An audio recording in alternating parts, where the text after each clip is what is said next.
A new startup is tackling a big challenge to reduce the frequency and severity of wildfires. Seneca recently launched with a $60 million financing round. It is building an autonomous fire suppression system that uses AI to stop fires and cut response times to under 10 minutes. Joining me now to discuss this is the company's founder and CEO, Stuart Landesberg. Stuart, welcome to the show. It's great to have you. Thanks so much for having me. So talk to me about how you got so attached to the mission here and what your company actually does. So Seneca makes autonomous early response systems. And fundamentally, what we try to do is focus on use cases that today are inefficient, unsafe, or impossible for firefighters with existing technology. Our first product in practice is a fleet of 5 autonomous suppression copters. You can call them drones, but they're very large, weigh 250 pounds each. Each carries over 100 pounds of Class A foam, and they can respond earlier than is possible today, hopefully getting to fires within 5 or 10 minutes, and that can keep them from spreading. They can access places that are hard to reach or really dangerous for firefighters, and they can operate in situations that are really inefficient for firefighters today, giving sort of a force multiplication effect to folks on the front lines. And so these are large drones. I've seen them. You kind of put them on a back of a pickup truck, and they're bigger than sort of the remote control ones that we've seen sometimes on Instagram. How many of these have you sold? So we're not talking specifically about numbers, but we do have a number of fire agencies who've agreed to deploy them next year. And we think about them as going in a group of 5. And the magic of a group of 5 is that across 5 aircraft, and you're right, they're sort of like the average of your little hobby drone and a large helicopter. Across a group of 5, you can get about as much suppression power as a wildland fire engine.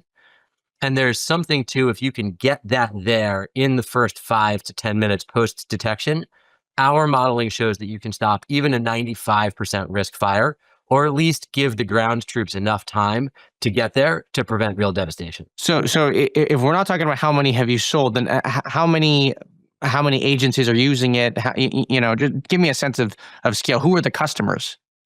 So our customers today fall into 3 major groups. They're fire agencies, some of the most forward-thinking folks in the country. We've already talked publicly about partnerships with San Bernardino, the largest county in the country with over 20,000 square miles in their jurisdiction in Southern California, obviously very close to our friends in the Palisades last year. We've talked about flying with agencies across the Mountain West, including Aspen, Colorado, but we've flown this for dozens of agencies, thousands of missions across California, Wyoming, Montana, Colorado, and so expect to see it widely deployed in 2026 and even on even a broader scale in 2027. And then I'll speak quickly just beyond fire agencies. There's also utilities, developers, and various landowners who obviously have a really think hard about making sure they have the right protection for their property. And a bit of firefighting 101 here, because I don't know as much as I should, but the drones are big, but where does the water come from? I mean, they can't house that much water, I think, in them, right? So the magic of 5 is that each of them comes preloaded with a little over 100 pounds. The capacity today is about 14 gallons. And when you use Class A foam and you spray it at really high pressure, the airflow actually sucks air in, and with the foam, you get what's called an expansion ratio of somewhere between 5 and 15 to 1. So 500 pounds will end up playing more like 2,500 to 5,000 pounds, which gets you to approximately the 500 gallons of suppression power you'd see in a wildland engine. So it may not be intuitive at first, but actually you get quite a bit of suppression power just from the payloads that's on board the aircraft. I missed that part. So it's not actually water; it's a special foam that Exactly. is getting. Exactly. Okay. And now talk to me about the long-term vision here. I mean, firefighting, I don't know how big a market this is. I know the problem is getting worse, but in many ways, you're selling to the public sector in terms of them wanting to buy the technology. Are you also looking to sell more to the private sector? What is the long-term vision for the company?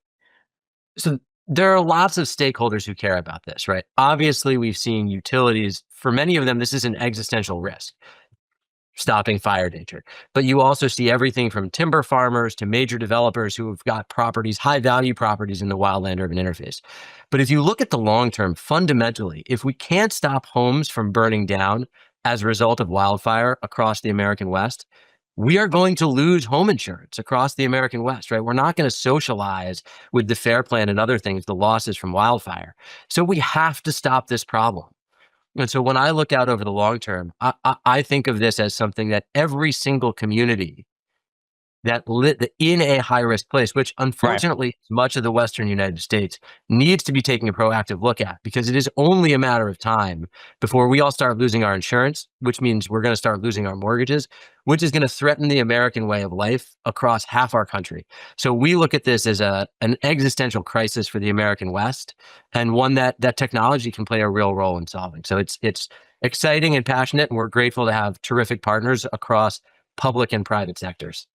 Great. Well, Stuart, I really appreciate the work you're doing and I really appreciate you coming on the show. Thanks for coming.